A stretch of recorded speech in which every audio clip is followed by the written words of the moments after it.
आज मैं आपको दो चार्ट दिखाना चाहता हूँ। पहला चार्ट है बिटकॉइन का और दूसरा चार्ट है गोल्ड का। पहली नजर में शायद आपको लगे कि ये दो बिल्कुल अलग अलग मार्केट्स हैं। एक डिजिटल एसेट है और दूसरा दुनिया का सबसे पुराना सेफ हेवन।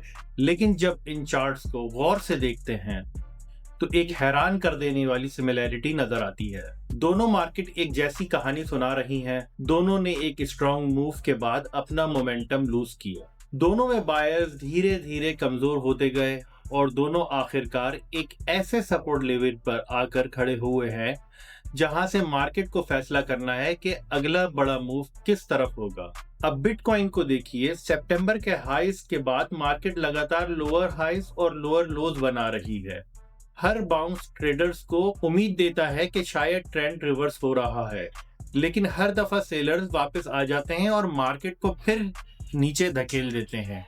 फिर जनवरी में बिटकॉइन एक इम्पोर्टेंट सपोर्ट पर आता है, वहां से बाउंस मिलता है, लेकिन बायर्स इतने मजबूत नहीं होते कि नया हाई बना सकें और फिर कुछ महीने बाद मार्केट दोबारा उसी सपोर्ट पर आ जाती है। अब गोल्ड को देखिए, यहाँ कहानी उलट है। गोल्ड पहले एक जबरदस्त बुलिश ट्रेंड में था। हर करेक्शन के बाद नया हाई बनता था। हर डिप बायर्स के लिए अपॉर्चुनिटी थी, लेकिन फिर एक वक्त ऐसा आया जब मार्केट्स ने हाईज बनाना बंद कर दिए। मोमेंटम धीरे धीरे खत्म होने लगा और फिर गोल्ड भी गिरते गिरते उसी तरह अपने मेजर सपोर्ट तक आ पहुंचा जहां आज बिटकॉइन खड़ा नजर आता है। अब सवाल यह है कि क्या ये सिर्फ इत्तेफाक है या फिर मार्केट के पीछे कोई बड़ी कहानी चल रही है। मेरी नजर में ये कोइंसिडेंस से ज्यादा मार्केट की साइकोलॉजी का नतीजा है। मार्केट में प्राइस को असल में दो चीजें चलाती हैं, फेयर और ग्रीड।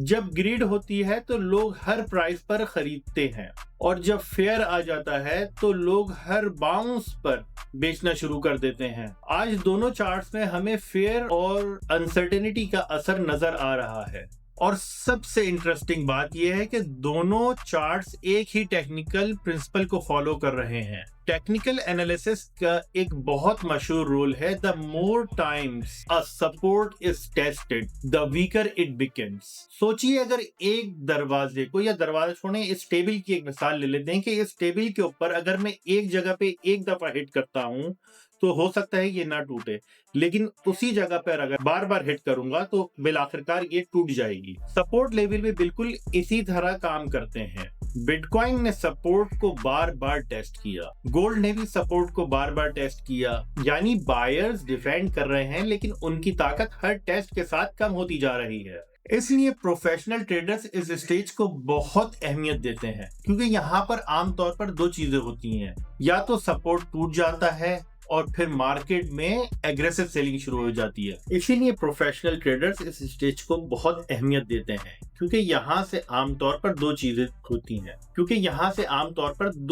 होती हैं, या तो सपोर्ट टूट जाता है या फिर मार्केट में एग्रेसिव सेलिंग शुरू हो जाती है, या फिर सपोर्ट होल्ड कर लेता है और फिर एक पावरफुल रिवर्सल देखने को मिलता है। इसलिए इस वक्त सबसे बड़ा सवाल ये नहीं है कि बिटकॉइन 100,000 जाएगा या नहीं, और ये भी नहीं कि गोल्ड नया हाई बनाएगा या नहीं। असल सवाल यह है कि क्या बायर्स के पास अब भी इतनी ताकत बची है कि वो इस सपोर्ट को बचा सकें, या सेलर्स आखिरकार इस दीवार को गिरा देंगे। आने वाले कुछ दिन और कुछ वीक शायद इस सवाल के जवाब दे दें, लेकिन एक बात तय है, बिटकॉइन और गोल्ड दोनों इस वक्त मार्केट के सबसे इंपॉर्टेंट डिसीजन पॉइंट पर खड़े हैं और यहीं से अगला बड़ा ट्रेंड शुरू हो सकता है। अब आप बताइए, क्या ये सिर्फ कोइंसिडेंस है या स्मार्ट मनी हमें सिग्नल दे रही है? इसी तरह के मजीद इंफॉर्मेटिव और एजुकेशनल वीडियोस देखना चाहते हैं तो फॉलो करें, लाइक करें और सब्सक्राइब करें कि आप तक इस तरह का मजीद कंटेंट पहुंच सके।